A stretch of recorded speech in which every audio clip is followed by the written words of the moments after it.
Hey guys, how's it going? My name is Noble and welcome to the channel, and today guys, I am giving you my ESO review after 500 hours played in the game so far.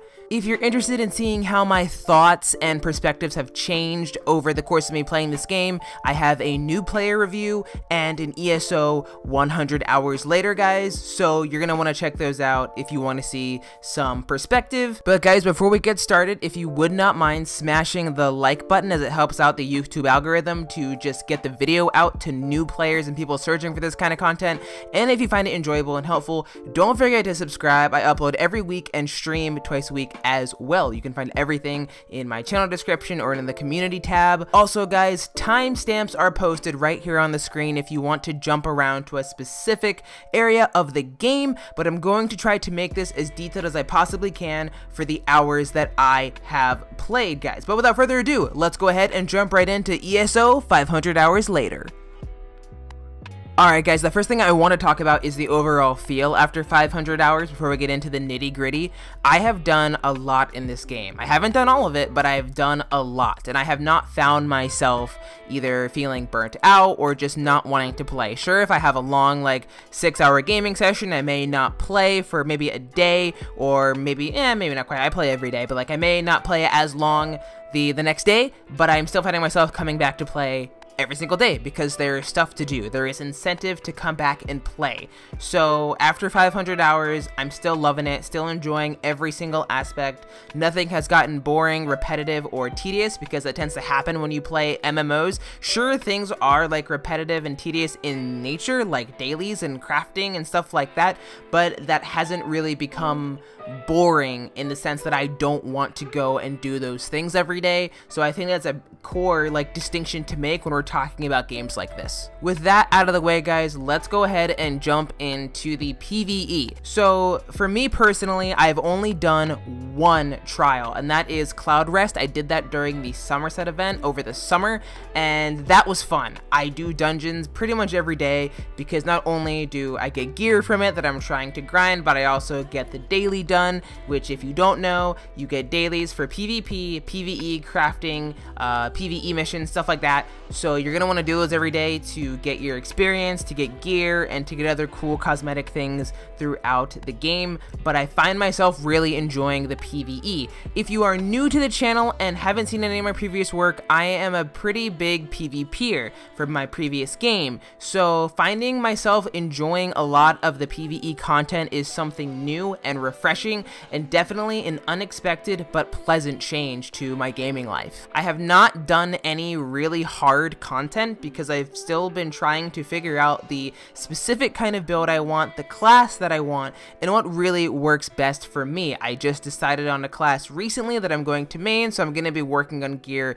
further on down the road. But doing normal and some veteran dungeons has been fun because I haven't done nearly all of them, not just on normal but on veteran as well, so there's going to be a lot to look forward to. On a quick note regarding PvE, and just as a general note for the game as a whole, this is a game you want to grind but not actually grind, and I'll explain that by saying, do you want to get on every day? Is the game gonna make you want to get on every day?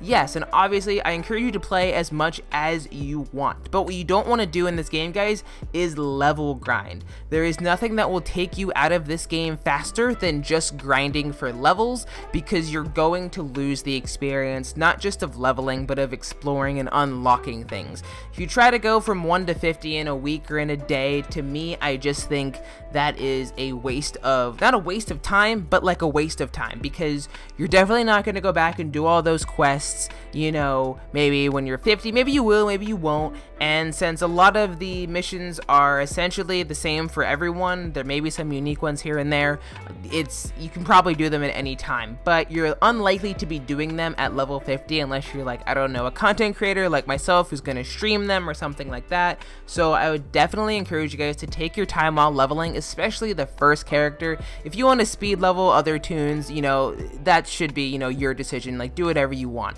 but your first character should to be one you take your time on. Highly encourage that. You're going to soak in the entire world of Tamriel, and you're not going to regret it. So just don't grind the game. Going back to the PvE, I have found getting sets to be pretty fun, sometimes challenging. You can craft a lot of sets. You can purchase them from guild traders, which we'll talk about later on in the video. Outside of crafting, you can get them from PvP vendors in Cyrodiil and some vendors in cities and all sorts of places. So they do kind of make you work for some of the gear sets if you don't know anyone, don't have a crafter, or can't find anything on guild traders. So that's a little added layer, but it also gives you a sense of accomplishment once you've gathered that set. So I don't actually mind grinding for a specific set, even if it takes me a couple days or a couple weeks to either get it, craft it, or buy it all in some way, shape, or form. Same goes for PvP, but we'll get into that in a little bit. I just wanted to keep this strictly on PvE. The experience is honestly a 10 out of 10.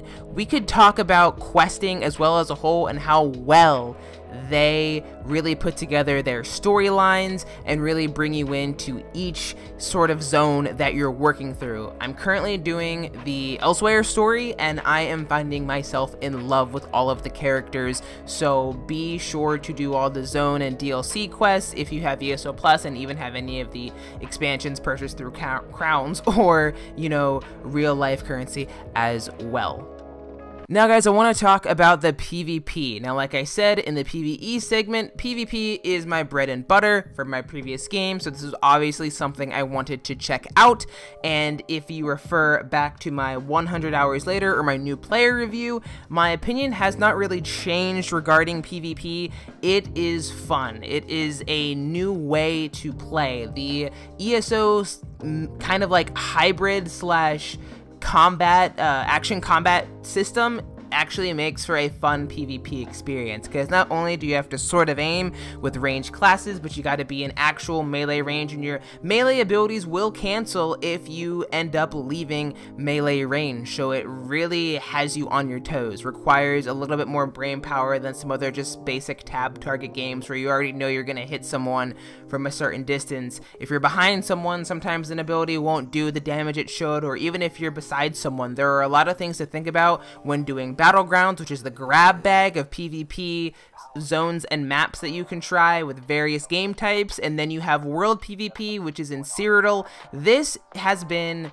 the coolest part of PvP. The old game that I played didn't have World PvP. It was supposed to, but the community was not there to support it. So coming to a game that actually heavily supports World PvP, I enjoy the crap out of it. I go in there with my podcast co-host, Good Stash, and we go and try to ruin everyone else's day. There are huge battles, like 50v50 players going after each other, trying to capture keeps and reinforce their bases. It really is a unique World PvP experience. You can find yourself spending hours in there because it's not just PvP in the sense that you're not going to gain anything from being in there. You're going to get alliance points and a whole bunch of other things like in Imperial City, you know, get Telvar stones.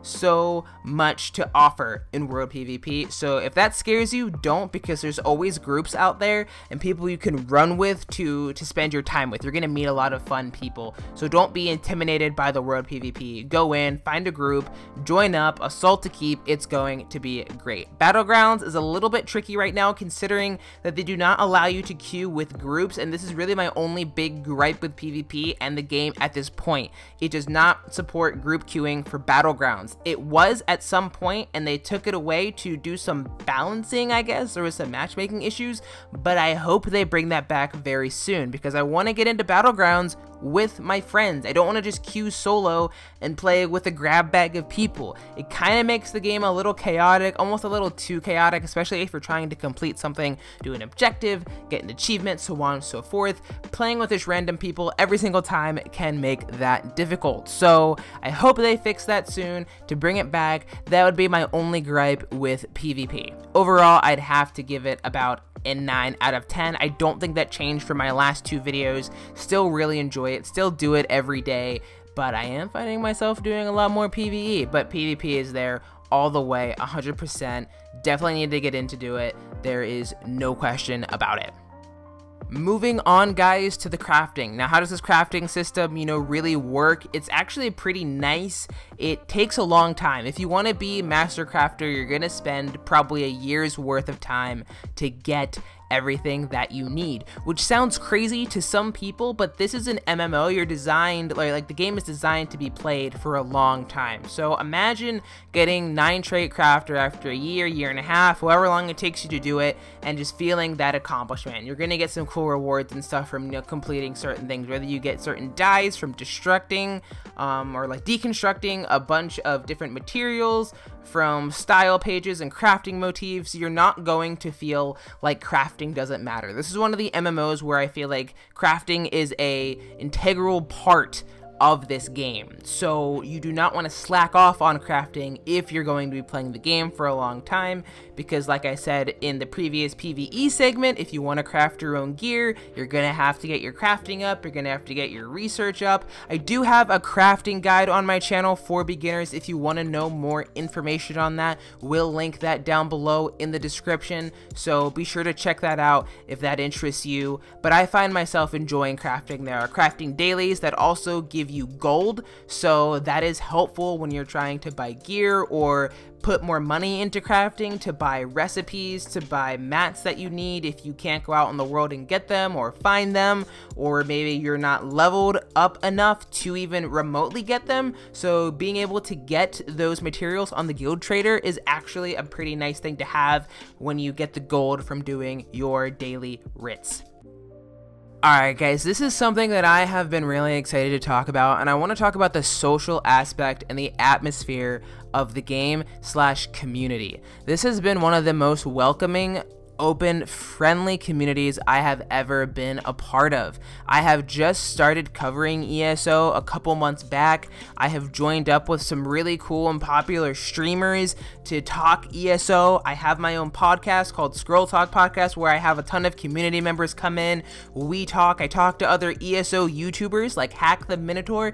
Everyone who hasn't known me ever has been so receptive and welcoming, and have been so gracious as to, come on to my podcast and talk to me when they have no idea who I am. One of my favorite stories from just my own experiences in the Elder Scrolls Online is being brand new, level 1, shouting out in the zone chat that I had no idea what I was doing and that I was a brand new player, and a level 50 came and helped me for 3 hours, just some random person.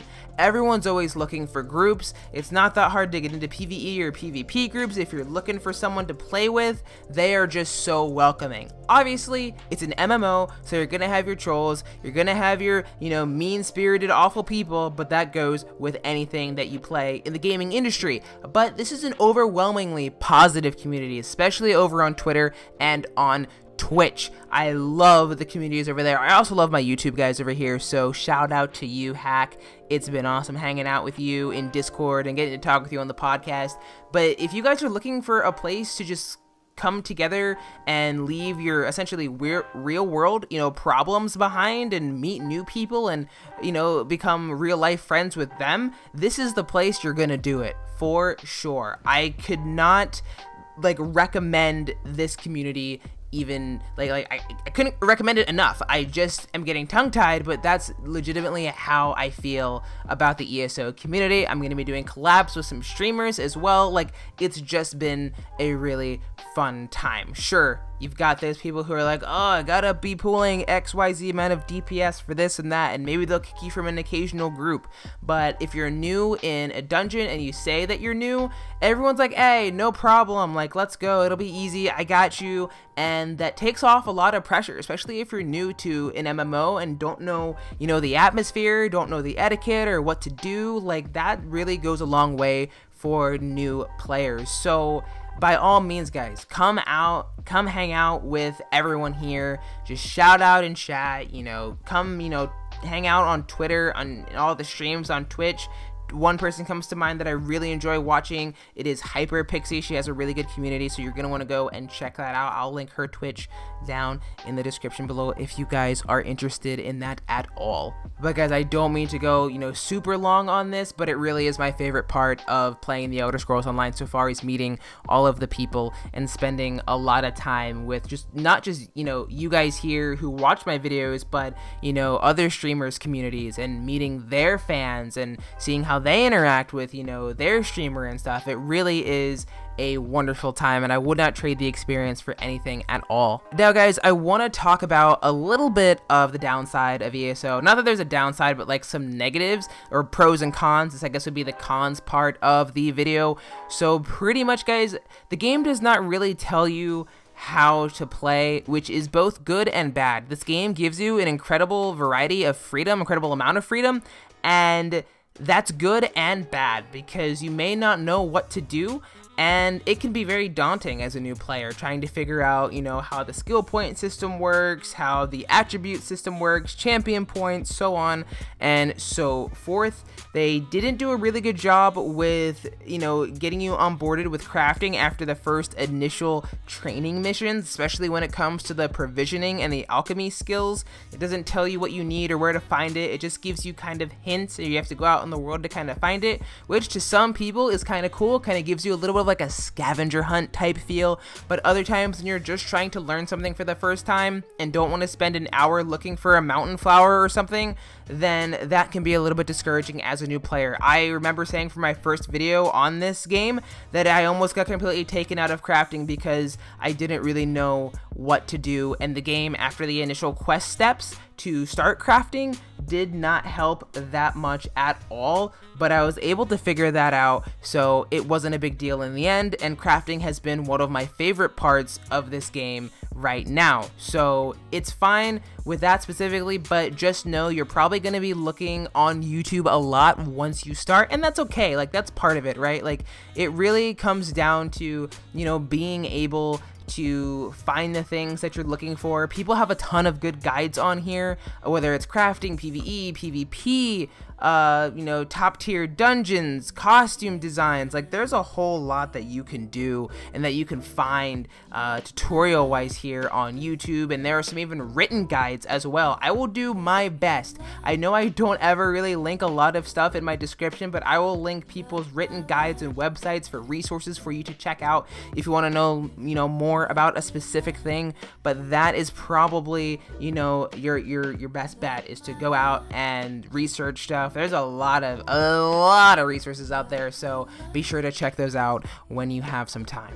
Hey guys, rounding out the video a little bit, the last thing I really want to talk about is ESO Plus. So it is $15 a month. You can get it either through Steam or through the Elder Scrolls website. I would recommend a quick note on Steam. If you're going to purchase ESO, I would not do Steam.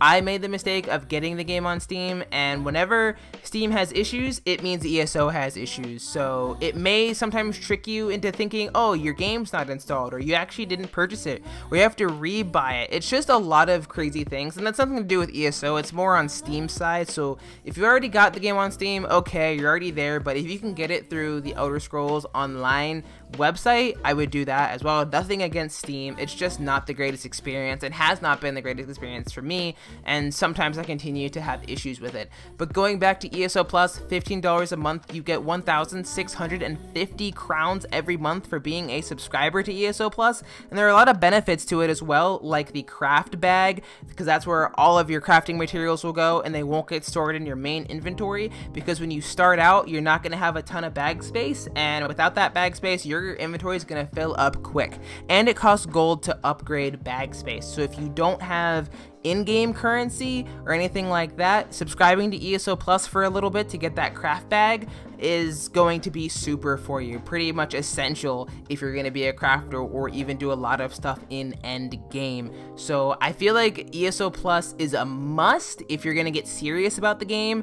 Some people say you don't need it. I personally think you do, unless you want to spend gold getting a bajillion, slots of bag space on every single character, then maybe you don't need it. but I would highly recommend it because of all the perks that you get. I do have a is it worth subscribing to ESO Plus video as well. Again, links will be found in the description if you want to know more about that. But that is pretty much it for ESO Plus. I think it's something you should definitely, check out if you're a brand new player and like say this is your first day, first week. I would maybe hold off a little bit on getting ESO Plus because you don't know if you like the game or not. So the game's cheap. It's like 20 bucks. It just finished going on sale. It was $10 for a little bit, but get the $20 base game. You don't have to get any of the expansions or the DLC, and see how you like it. And if you're still playing 3 weeks, a month in, then I would definitely highly consider, subscribing to ESO Plus for those extra perks and benefits. But guys, overall, what do I think of the game 500 hours in? I'm giving it an honest 10 out of 10. I know my other, segment parts were like 9 out of 10, 8 out of 10, but like overall my experience playing the game, 10 out of 10. Love the people, love the combat. Took me a little bit to get used to, but the combat system is pretty nice, and once you get used to it, it's not that bad. But I would give this an honest 10 out of 10. Now, I think I will round out the series with a ESO 1000 hours later, video and see what happens there, and that'll like end it for this series. So let me know, guys, what you think in the comments down below of my first 500 hours, whether or not there is something that I missed, something you wanted, to see or hear me cover, so I can probably do that in another video. But guys, as always, thank you so much for watching. Don't forget, for the 3 of you who made it to the very end, don't forget to hit that like button, subscribe, and share this video with your friends if you're trying to get them on the ESO train. Share it on your forum, share it in Facebook, tweet it out, get this out there. I want to get it to as many new people and maybe veteran people who are interested in coming back or something as well. But guys, again, thank you so much for watching. My name is Noble, and I will see you in the next one. Peace.